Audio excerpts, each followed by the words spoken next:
சென்னை பெரும்பாக்கத்தில் பெண் ஐடி ஊழியரை தாக்கிய அடையாளம் தெரியாத நபர்கள் அவரிடம் வழிப்பறியில் ஈடுபட்டுள்ளனர். மருத்துவமனையில் சுயநினைவின்றி கிடக்கும் அவருக்கு தீவிர சிகிச்சை அளிக்கப்பட்டு வருகிறது. தனியாக செல்லும் பெண்கள் மீது நடத்தப்படும் தாக்குதல்கள் அதிகரித்து வருவதாக குற்றச்சாட்டு எழுந்துள்ளது. இப்படி ஆள் அரவமின்றி காணப்படும் தாளம்பூர் பெரும்பாக்கம் இணைப்பு சாலையில் இரத்தக்கரை படிந்த இந்த இடம்தான் பெண் ஐடி ஊழியர் மீது தாக்குதல் நடத்தப்பட்ட பகுதி.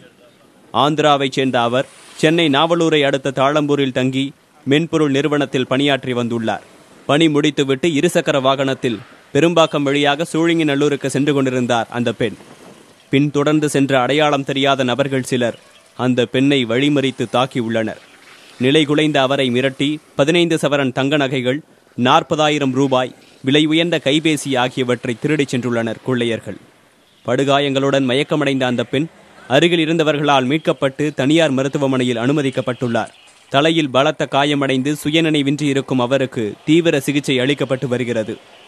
இதுகுறித்து வழக்கு பதியப்பட்டுள்ள நிலையில் உயர் அதிகாரிகள் தலைமையில் 7 தனிப்படை அமைக்கப்பட்டு விசாரணையையும் தீவிரப்படுத்தப்பட்டுள்ளது.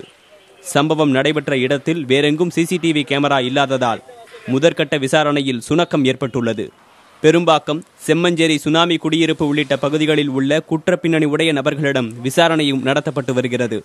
இந்நிலையில் பெண்ணிடமிருந்து பறித்துச் செல்லப்பட்ட கைபேசியை சைபர் கிரைம் காவலர்களின் உதவியுடன் பள்ளிக்கரணை போலீசார் கண்காணித்து வருகின்றனர்.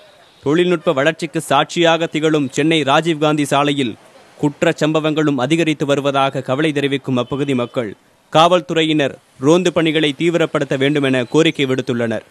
புதிய தலைமுறைக்காக செய்தியாளர் சங்கருடன் பாலாஜி.